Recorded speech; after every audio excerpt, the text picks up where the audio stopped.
Ananya Groya, and welcome to our session today.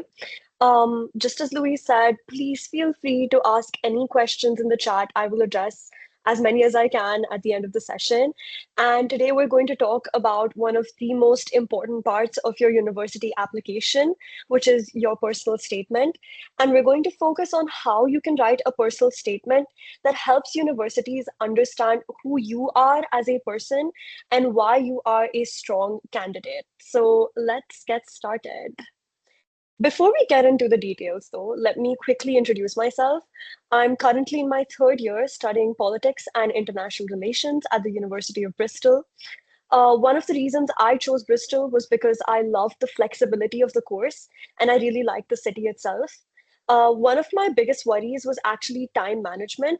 So I wondered how I would be able to balance studying and social life and societies and everything else. But looking back, I feel like everyone coming into uni has something that they worry about. And it's something that over time you adapt and you get so much better at. And I think I've gotten so much better at adapting and prioritizing different things during my days. And what I love most about being a UOB student is definitely the student community and the societies. There are so many societies. We have more than 200 societies, and we have a lot of opportunities and people from different backgrounds. It's truly such a diverse university. And myself being an international student as well, that's one of the things that I really prioritize. And it's one of the best things about University of Bristol. So I really enjoyed that as well. So, before we focus on the personal statement, let's quickly put the entire application into context. So, you may already know that your UCAS application has three main components. First is your personal details, which is the data you give, including your choices, the qualifications you've already sat or are planning to sit. And you will also give personal details like your address and contact information, your disability statement, and other relevant information. And I would really recommend personally that you share as much as is asked for because it can only help for a smooth transition into uni and it will definitely not prejudice your application for uni. And then you have your teacher's reference, which your school or college sends, and which includes your predicted grades or qualifications. And then, of course, your personal statement, which is what we'll be focusing on today. It's also worth remembering the key deadlines. If you're applying for medicine, dentistry, vet science, or you're applying to Oxford and Cambridge, your application goes in much earlier, usually in October. And most other undergraduate applications are actually due in Jan. So it's just worthy to keep that in mind while doing your applications. So, what actually is a personal statement? In simple terms, it's your chance to sell yourself. Now, when I say sell yourself, I don't mean exaggerate or sound impressive. I mean giving universities evidence that you genuinely want to study your chosen subject and that you're actually prepared for it. And one of the biggest misconceptions when it comes to writing your personal statement, and it's a misconception that I had as well, is that it's like a life story or a CV, when it really isn't. Universities aren't interested in like a list of achievements or qualifications or everything that you've ever done. They're interested in understanding why you're applying for this specific course and why you believe that your previous qualifications and experiences have supported your journey to make this decision.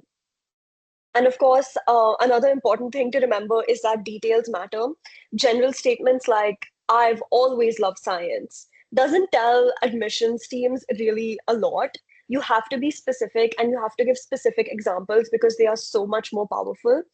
And remember that the same statement goes to all of your UCAS choices. So that means it has to work for every university that you're applying to, and you only have 4,000 characters. So every sentence needs to count and has to be relevant to your essay. One of the most useful ways to think about the personal statement is as an essay.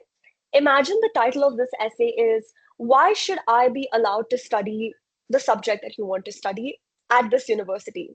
And every paragraph that you write should help answer that question. Think about how you write essays in school right now. You make a point, you provide evidence, you explain it, and then you link it back to the question. Your personal statement should work exactly the same way. So the strongest statements in your personal statement, it should never feel like a collection of random experiences. It has to be thoughtfully constructed, and it has to be an argument that actually shows why you are ready for the course.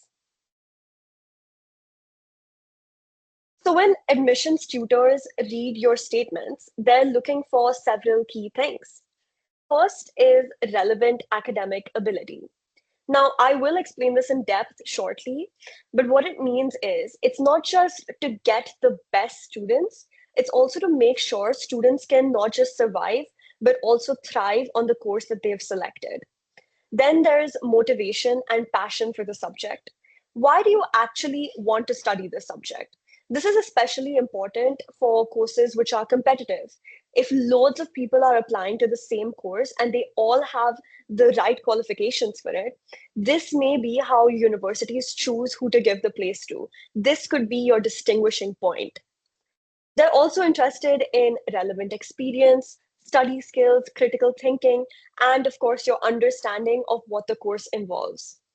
You should only show the whole person that you are where it's relevant. Because we know, and admissions tutors, they know that you are an entire, rounded, complex person that is distinct in personal and social and cultural ways. But the personal statement is only about mentioning things where they add to the argument and why you should be given a place in the course. So it has to be relevant. You don't have to show your entire personality in 4,000 characters. So let me give you an example, a very brief example. Loving music is something that can only be relevant if you're studying music. Like if you say, I truly love music, that's only relevant if you're writing an application for studying music. But if you say, I played in the orchestra and I did this in the orchestra, and I performed in several different platforms for the orchestra. This can be relevant if your course needs teamwork and communication skills. That's how you can show different skills through your experiences. They don't have to be relevant to the course that you want to study. And you can basically mold your experiences in a way to suit the expectations of the course.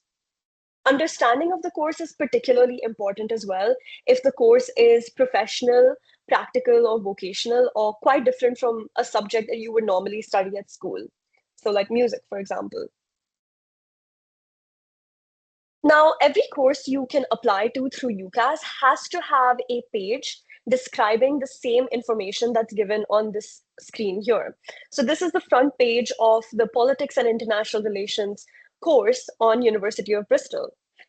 So typically they'll have two buttons, which is how to apply and book open day. And it'll also have an overview where you can see the typical offer, the program duration, the application method, the location, and the fees. And once you scroll down on the same page, you will be able to see the details of the entry requirements. So this includes typical offers, which is sometimes expressed as a range, sometimes as points where unis use UCAS point systems, or sometimes in grades, which is what we do at UOB, where we base offers on 3 A levels or the equivalent. So as you can see for politics and IR, the standard A level offer is a triple A. Now, some universities like Bristol also offer contextual offers, which is usually a lower offer given to students who faced educational disadvantage or have come from a group or background which is less represented at university, such as students who have been in camp. So as you can see in this example, the contextual offer is ABD instead of the normal triple A requirement. Usually, other British qualifications are also accepted, but for some courses, the universities will accept some and not accept others. So you have to ensure that you check the specifics and email the inquiries team if you're not sure. They will not hesitate to help you. So you can see that some of the other qualifications that are accepted for this particular course in this particular university, University of Bristol, is BTEC and the International Baccalaureate, the European Baccalaureate, Scottish qualifications, and so many more. Now, most courses at Bristol don't count your GCSE or equivalent when making an offer, but some do. So check if they do and also check if the uni welcomes resits. UOB loves resets, but some universities don't. So you have to be sure that you are qualified for the course that you're applying for. And these are a few ways that you can do it. Now, if you didn't do your GCSE or sixth form education in this country, you may be asked to prove a certain level of English. So usually it's through the IELTS, which is given in the additional requirements in the same page. And of course, some courses such as law or medicine will ask for additional tests, such as the LNAT for law. And you will find these additional requirements on the page as well. So this is, of course, for the law course where they've given the additional requirement as the LNAT, and they've also linked the LNAT webpage to see the details.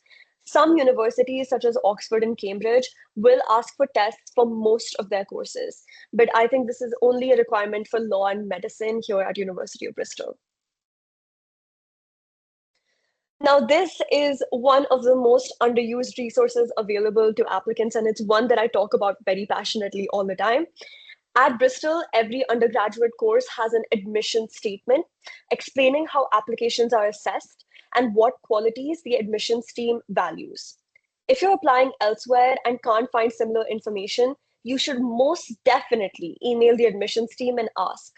Universities will not reject you for asking questions. And in fact, that shows genuine interest in the course and the university itself. So this is what the undergraduate admission statement looks like. It's on the same page as the course itself. Let's take a minute here. I want everyone to think about a course that you're interested in studying, or a course that you're passionate about, or a course that you just came across and you thought that, oh, this could be something that I could do. And I'd like you to try and find the admission statement for that course on the uni website and just have a little skim through it.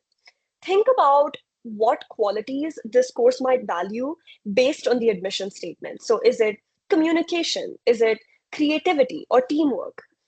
And understanding this can really help shape everything you write. So what I want you to do is in the chat, give me the course that you selected and also some of the qualities that you think this course might value based on the admission statement. So I'm just going to give everyone around 4 to 5 minutes for that, if that's okay. Could I get a little thumbs up if that's okay, if Thank that's you. understood? Thank you, Ananya. That's absolutely brilliant. Yes, I think that's great. And we Yeah. can really encourage students to participate in this and search whether it's on your phones or your home computer for those Yes. courses and the admission statement. That's brilliant. Thank you, Ananya. No worries. I'll just drop it in the chat as well. So your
I've put one in there, an Anya from Oxford that I found to study English. Has any students got anything that they can put in there?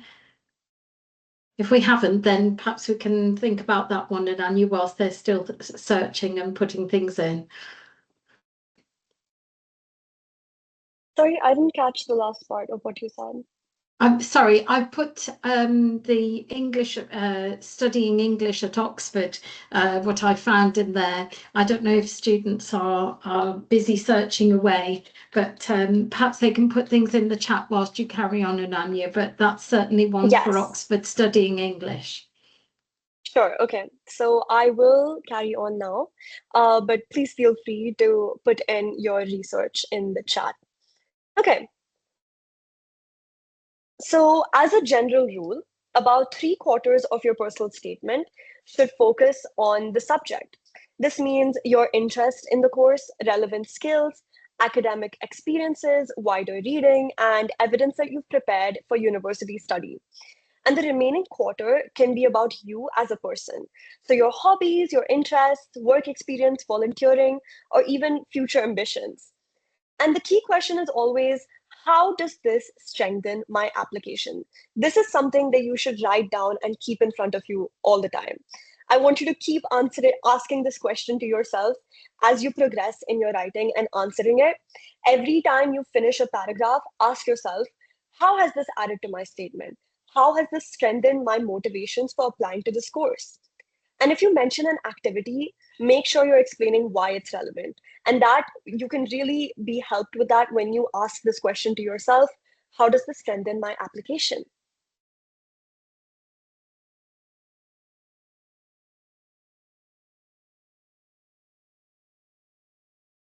So you all might know this, but 2026 onwards, UCAS has changed the structure for their personal statement slightly.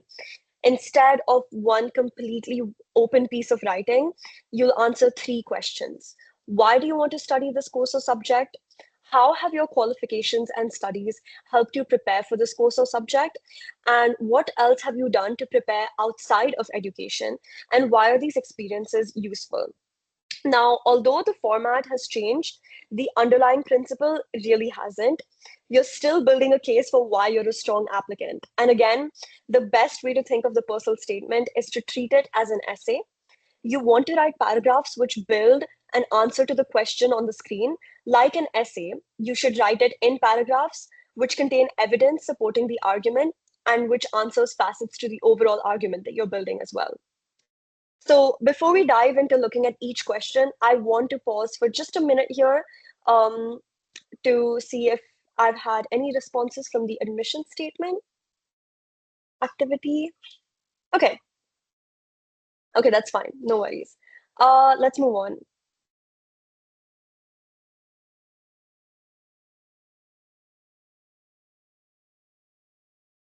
So the first question can be really important if you're applying to a competitive course or university.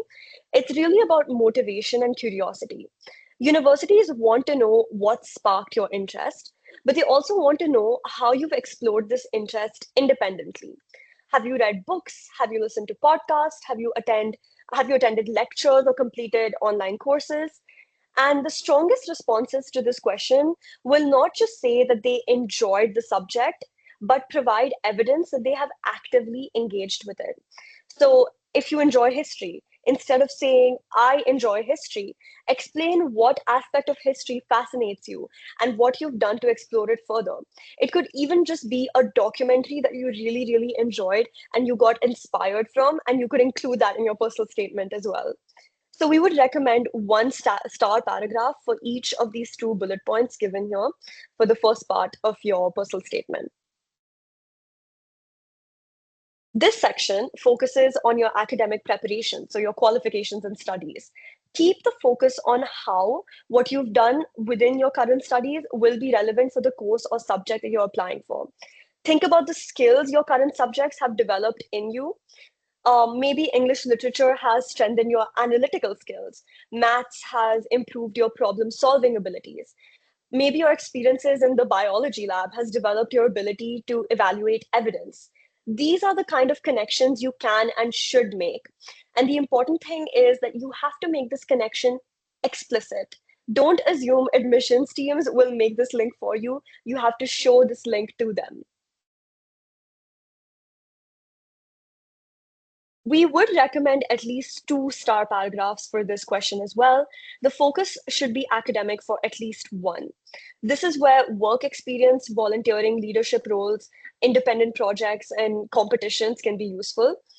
However, remember that universities, they care less about what you did, but more about what you learned from what you did. So, for example, saying, I volunteered at a charity shop isn't quite enough. What skills did you develop? What did this experience teach you? And how is this relevant to your chosen course? Your reflection is what will make your entire experience much more valuable. So, giving my own personal example here, in my personal statement, I described my experience in raising funds and donating an ambulance to a local village. And the way that I connected this to my course is my inherent focus on advocacy and human rights, which was how I displayed a deeper interest in global health in world politics. So that's kind of what I did 3 years ago. Now, we're going to look at one of the most useful tools for writing strong paragraphs, which is the STAR method, which is something I mentioned briefly in the slides before this. If you've heard of the STAR method before, could I get a thumbs up or any kind of reaction?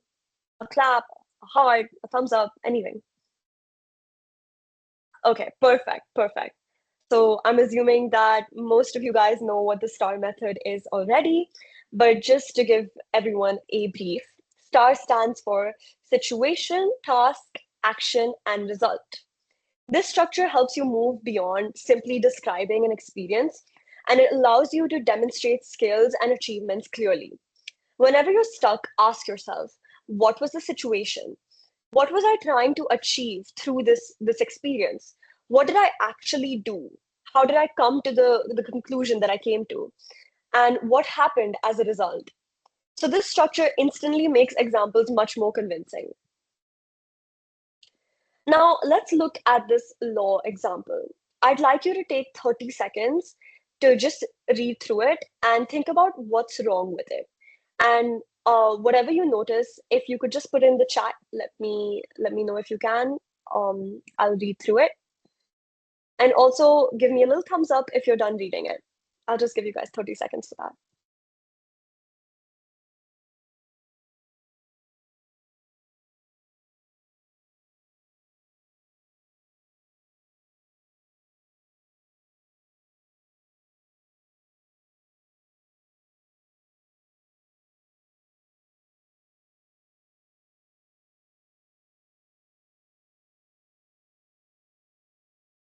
Okay, so the first of the thumbs up have started coming through.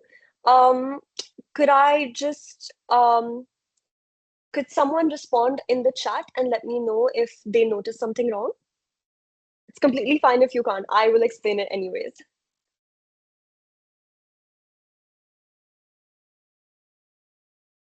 I'll just give you guys 30 seconds for that.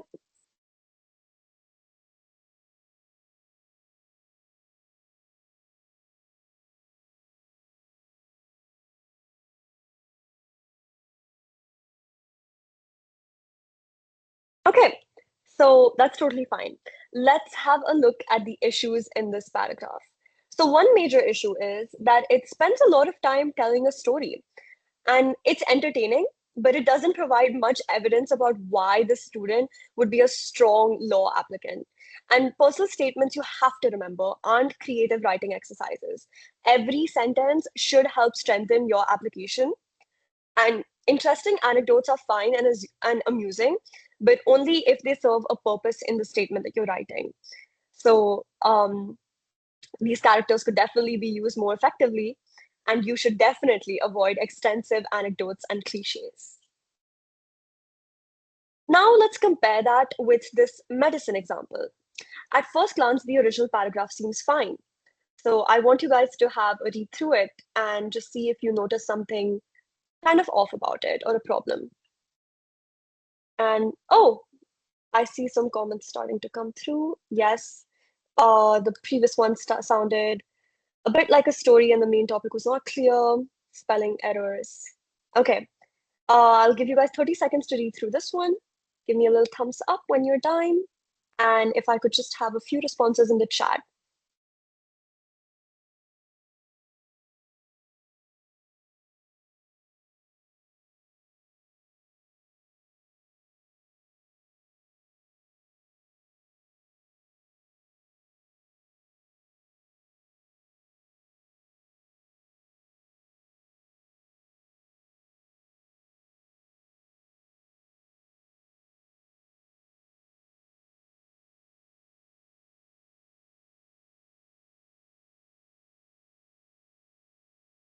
Okay, so the first of the comments are starting to come through, and it's bang on the money.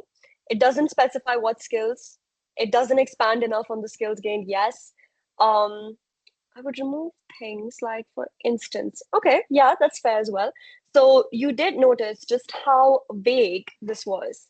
It tries to use the star method, but the result of the experience is just developing skills. What skills and how will they be needed in the course? That's correct.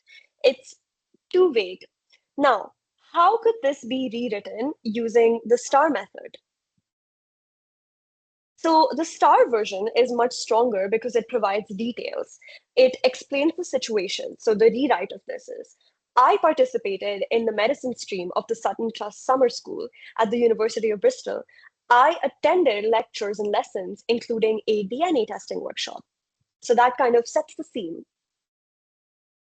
Now, the second paragraph explains the task. I was tasked with working within a group to discover which samples of DNA had indicators for diabetes. So now this is much more well signposted as well, and it's easier to understand what this particular student was doing. Now, this explains the actions that the student took. I communicated clearly with the other students in my group to ensure each of us had a specific role and understood the testing process. This meant the sample was tested consistently. We then recorded these results carefully into our data table, ensuring the experiment was accurately recorded and conclusions could be drawn. This also shows the depth of what the student did within this experience, which is so important. And then they explain the result. As a result of our efficient planning and clear communication, we were able to note which DNA samples had diabetes. I look forward to putting these research skills into practice at university. Most importantly, it shows evidence of communication, teamwork, organization, and research skills. This is exactly what admissions tutors want to see. As you're writing your own statement, challenge yourself to move from description to evidence based writing.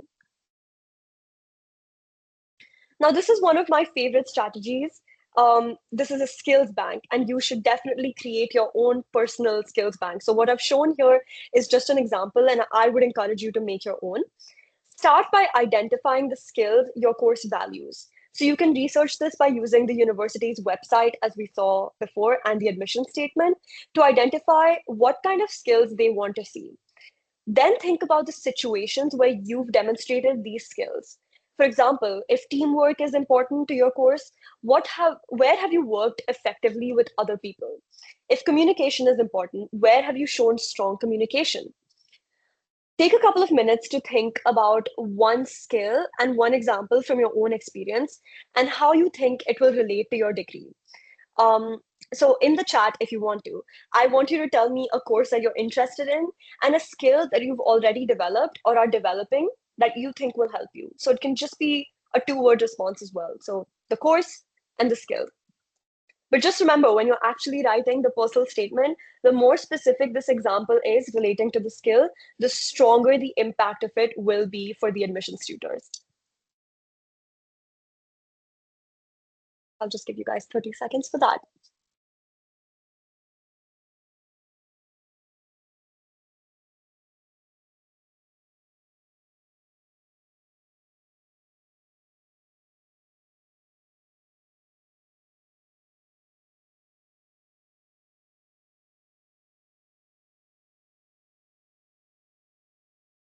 Well-being and good listening skills. That's correct. And that's really well noted.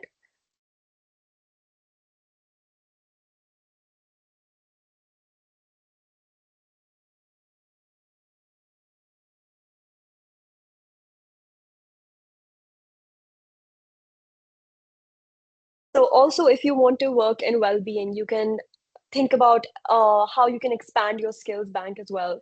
Some of them you can also take from the example I have over here. So you'd probably need to be calm under pressure. You'd probably have to be organized and reliable, or a problem solver, and you probably have to be empathetic as well. So these are also things that you can add to your skills bank. And these are things that I think you can show quite easily through any kind of experience that you've had throughout school or work or any kind of projects that you worked on. Any other examples, guys?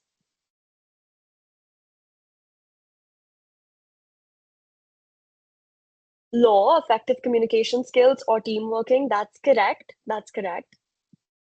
I think effective communication skills are incredibly important when it comes to law.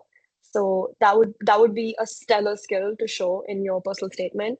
Biochemistry and research skills, that's good. Filmmaking, technical experience using editing software, yes.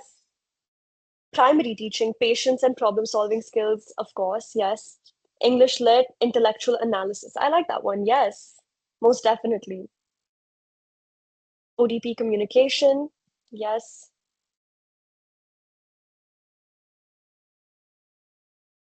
So yeah, you guys are again on the money.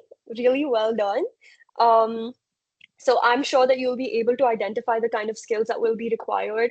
And if you guys can understand some of the skills just off the top of your head, then looking through the admission statements will only, and looking at the website as well, will only make your entire essay stronger.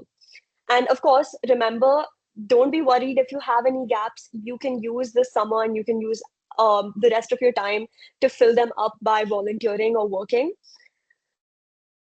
So now, as we start wrapping up, here are some of my biggest recommendations. Do your research, read admission statements, like I've said so many times before, explore your course content, attend open days definitely. Look at MOOCs, which are massive open online courses, and the best site in the UK for them is Future Learn. I'll say that again, Future Learn. Use the STAR method, show rather than tell. Be specific, avoid writing long lists of achievements, and perhaps most importantly, be yourself. Admissions teams read thousands of personal statements every day. The strongest ones will always be the more authentic and reflective ones. Thank you all for listening. Hopefully, you've come away with a clearer understanding of what makes a strong personal statement. Please remember, a personal statement is not about proving that you're perfect. It's about providing evidence that you're interested and prepared to study the course that you've chosen. And I'd like to now open the floor to any questions about student life in general, personal statements, or anything else uni related that you would like to ask. Thank you. Ananya, that's absolutely fantastic. Thank you. And I think you've given students some really good thoughts in terms of just actually making them do their own research as well. And we're getting some thank yous on the chat because I think that was really excellent. Certainly looking at those websites for each of the universities, using resources like Unifrog, which we have access to, a platform here. There's lots of information on there as well about some of the subjects and some suggested personal statement content. But I think your comments about being authentic and being yourself are hugely important. We have had a previous conversation starter about use of AI and personal statements. And I just wonder if you can address that. There's a couple of questions coming through as well. But one of those primary considerations in the current climate was about using AI. Do you have any comments on that, Ananya, please? So personally, when I was writing my personal statement, AI was not a huge thing at all. So I had to write it myself. AI is supposed to be something that supports your writing processes. So I would say, and I would encourage that if you have any doubts on how you should write it or how you should structure your personal statement, you can use AI. Most definitely. That's what it's there for. But it will become a problem if you cross that boundary and start copy pasting huge chunks of AI generated text as your personal statement. So that, of course, is not okay. Your personal statement has to be genuine. It has to show yourself as a person.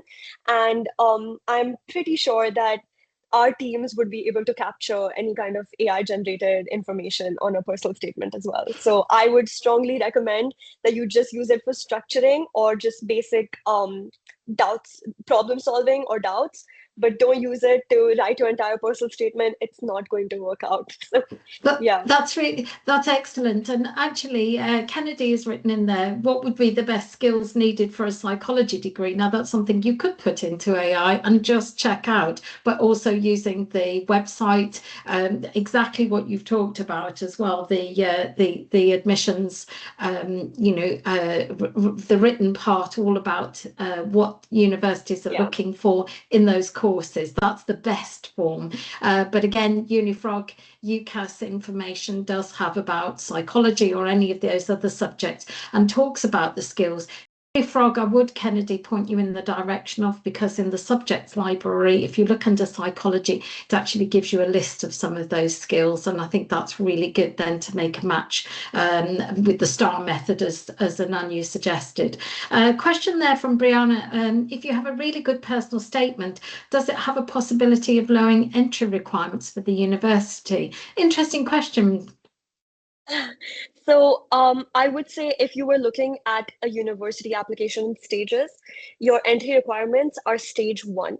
So that's the first thing that the universities will look at before your personal statement. Your personal statement only adds on to the grades that you've already achieved. So, no, if your personal statement is the best personal statement of the year, it's still not going to lower your entry requirements. Entry requirements stay the same. But of course, if your personal statement is good and the course is competitive and everyone has met the entry requirements, this could be something that distinguishes you from other people. Yeah. Thank you. That's really important. Rafa said, when you have to show your passion for a subject, if it's something like teaching, could you include work experience? Or is that on the third section? You could include it in work experience as well because that is work.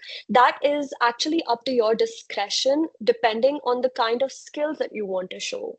So you'd have to kind of weigh the pros and cons of putting that in as work experience or in the third section and kind of figure out where it would be better suited. That's brilliant. And also, I guess it is about reflecting on that experience. And Yes. how, you said, ask yourself the question, how has this strengthened my application to this course? And if that work experience has strengthened that application, you could use it in the earlier sections by referring and reflecting on that. I think Yeah. if Oh, it and is, yeah. by any means, you can use an experience twice in two questions as well. So you can show different things in with the same experience in two different questions. So don't shy away from that as well. That's brilliant. We're getting some good questions in the chat, but I've also got another question about early entries and late entries. You've mentioned about those. One of the things, if I may just take a moment to say, is that we do have obviously an internal deadline, which is around the middle of November, and that's a published deadline because personal tutors have to write their references that Ananya referred to. And so that's a large administrative task. So we like students to have those in by the middle of November, and the date will be published, or probably already has been. But the date for submission, as Ananya said, is actually in January for those that are not early entries. It's really important that you perhaps also look at our previous speaker series. Last week, we had a talk from Aberystwyth University on making the most of open days, and that recording is available on the Careers Hub, part of Student Hub on our website. So do students have a look at that. Faye has also been putting in the chat quite a number of details about both dates and links as well. And when we send the recording rounds, you will get that. Can I ask Ananya, I've had a question as well, how to make a personal statement stand out with extracurricular activities? And what else can I be doing to ensure I have enough to talk about? You've kind of referred to all of those things, but perhaps it's just those extra extracurricular activities and things in those other sections, rather than just the course, that you could perhaps just give us a little bit more information on? So, definitely your extracurriculars, they play a huge role in the kind of application that you're writing. But of course, if you feel like you don't have enough to write about, it could just be about your interests and hobbies. Like I started my personal statement talking about Harry Potter. Like that's genuinely how I began. Because I felt like I didn't have enough. While I did, I just felt like that would be the best way to begin because that was kind of my main core interest during those years. So I started with Harry Potter, and then I added in an essay that I wrote for school. And it was just an academic essay. It's just that I was so passionate about it, and it was related to history. It wasn't even a course that it wasn't even a subject that I was going to do in uni. It's just that I felt like that showed the skills that I wanted to show these admissions tutors. So it can be genuinely anything and everything. You just need to know how you can mold it to show the kind of person that you are and how it's relevant to the course that you're studying. That's all that matters. That's really helpful. Thank you, Ananya. We haven't got anything particular that's come up through the chat in addition to those. Faye, as I say, has been really busy. Thank you, Faye, for putting lots and lots of kind of links, etc. I would recommend that the recording that was made of last week's webinar, that you look at that to complement this, because actually the guide to UCAS application and also making the most of the open days is a really, really key function for the moment. Looking at the moment, local and the universities across the UK have those open days coming up. Some of them are also having the days where you can go around campus, not just open days. So try and go and talk to students and lecturers about their experiences on these courses. And as Ananya suggested, go and talk to those lecturers on the open days about what they're expecting for it, what looked good on an application in terms of what they're actually looking for as a match for their courses. They will know those skills that they're looking to see. So that would be really good. Just a question from Ollie there. Is the second section of personal statement just about skills from our A-level studies? So mostly, yes, it is the skills that you've gotten from your current studies, but it could also be other courses that you've done. Although I would say that that would be better suited to the third question. If that's a kind of qualification that you've done earlier on, then it's something that you can put in for your second question as well. That's lovely. Thank you very much indeed. Well, we're not going to extend this any longer than we have to, but in terms of timing. But Ananya, that's been so helpful. I hope Thank students you. that you and parents that you found that a really good guide to getting your personal statement started. Thinking about the course that you want to study is so important. Doing your research is really important on the websites, going and visiting at the open days and talking to students, lecturers and people around the campus. If you have any particular requirements as well and learning needs and disabilities, it's about talking to people at each of those universities to understand what support is available out there as well. There are plenty of information points on the UCAS website, on Unifrog and on our college website as well. And I'd encourage all of you, University of Bristol is an absolutely wonderful university, has some excellent courses, and we'd really like everybody to go and look at their favourite universities, but to take a tour around University of Bristol too, if you have the time to do that, even if you're not considering going there. It is an excellent university and a great city for students too. So thank you, Ananya, very much indeed. Thank you Thank to you. students for All the being on best, tonight. everyone. All the best. Thank you, Please don't Ananya. take too much stress with the whole application process. I promise you it gets really, really good afterwards. So don't Oh, don't take too much stress, and all the very best for everyone. thank you very much indeed. And we will also be welcoming University of Bristol along with about 60 other universities on the 30th of September for students to come along to our HE Fair. So students, if you've missed seeing University of Bristol in person, come and talk to their representative on the 30th of September at the HE Fair. And Anya, thank you very much indeed, and Thank best wishes you. to everybody for a nice evening. Thank Thank you. you. Have a good evening.